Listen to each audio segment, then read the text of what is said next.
Please subscribe खबर Plus 18 for latest news and updates. गंभीरता से लिया जाता है। जैसे ही आज गुप्त सूत्रों से पता लगा और मीडिया के माध्यम से पता लगा कि टोंक जिले के कस्बे में मासूम सी बच्ची के साथ पिता के द्वारा ही इस तरह की घटना घटित हुई, तो बहुत दुख की बात है। जब हमारा रक्षक ही हमारा भक्षक बन जाए तो मेरे ख्याल से ज़्यादा कुछ कहने को रहता नहीं है। मात्र यहाँ आने का उद्देश्य था बच्ची से मिलना, बच्ची के परिवारजनों से मिलना और उसको ये विश्वास दिलाना कि वो अपना सामान्य जीवन जिए और अपनी पढ़ाई को सुचारू रखे। और हमारे यहाँ से प्रशासन के द्वारा और स्वास्थ्य विभाग के द्वारा बच्ची के साथ पूरी तरह सहयोग मिल रहा है कि नहीं मिल रहा, और बच्ची की बात सुनी जा रही है कि नहीं जा रही, मुख्य उद्देश्य ये रहा। तथा मैं कहना चाहूँगी कि बच्ची जो है, अभी इस थोड़े समय पहले ऐसी ही एक वारदात अलवर में भी हुई। वहाँ पर भी एक शराबी पिता ने अलवर के कस्बे में भी बच्ची के साथ गलत काम किया, परंतु दुख की बात है कि पिताजी का साथ माताजी ने दिया और बच्ची ने अकेले संघर्ष किया और बच्ची का अंत हो गया। और बच्ची के मुझे कुछ सखियों द्वारा गुप्त रूप से सूचना दी गई, तो मैं कहूँगी ये बच्ची बहादुर है। जिसके साथ दुष्कर्म हुआ उसने अपने पिता के खिलाफ तुरंत प्रभाव से थाने में रिपोर्ट दर्ज कराई और उनकी माता भी पति की जगह अपनी बच्ची के साथ खड़ी है। तो मैं पूरा विश्वास दिलाती हूँ इस बच्ची की शिक्षा इसी तरह से आगे रखी जाएगी।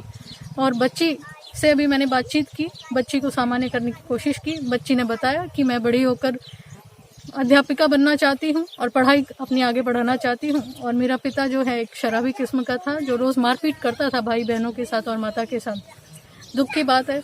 मैं तो कहना चाहूँगी कि हमारी ये जो बच्चियाँ हैं वो ओस की बूंद जैसी होती हैं, और कहा जाता है कि स्पर्श खुरदरा हो तो रोती है बेटियाँ।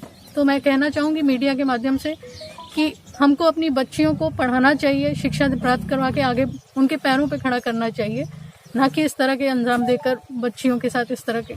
और मीडिया बंधु जो आप लोग इस तरह की बात उजागर करते हो और बच्ची को न्याय दिलाने में आप लोगों की महत्वपूर्ण भूमिका रहती है। आप लोगों से भी मेरे हाथ जोड़ के निवेदन रहेगा कि बच्ची का नाम, परिवारजनों का नाम, गाँव का नाम कुछ भी उजागर ना करें, ताकि हमारी बच्ची एक सामान्य जिंदगी बिता सके और इसी तरह से अपनी शिक्षा ग्रहण करे।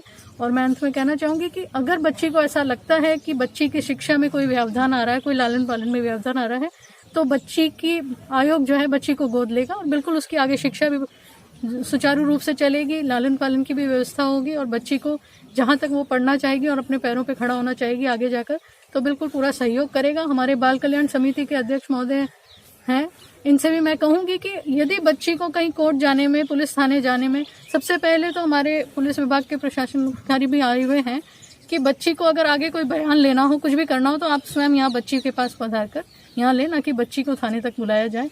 और अगर बच्ची को कोर्ट में जाने के लिए या कहीं पे पहुँचने के लिए कोई सपोर्ट पर्सन की आवश्यकता रहेगी, तो उसके लिए भी मैं बाल कल्याण समिति को आदेशित करूँगी कि एक सपोर्ट पर्सन भी उसके लिए करा जाए।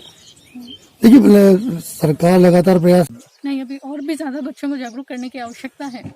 जिस तरह से एक आयोग अभियान चला रहा है प्रत्येक गांव, ढाणी जिलों में गुड टच, बैड टच, सुरक्षित स्पर्श के बारे में, तो इसके लिए और जागरूकता की आवश्यकता है। एनजीओस के माध्यम से, सरकार के माध्यम से और वहाँ के गांव ढाणी, और जागरूकता सिर्फ बच्चों तक नहीं, उनके माता पिता को, उनके माता पिता में भी जागरूकता लाने की आवश्यकता है कि वो किस तरह का वातावरण, स्वस्थ वातावरण, स्वच्छ वातावरण हमारी बच्चियों को दे।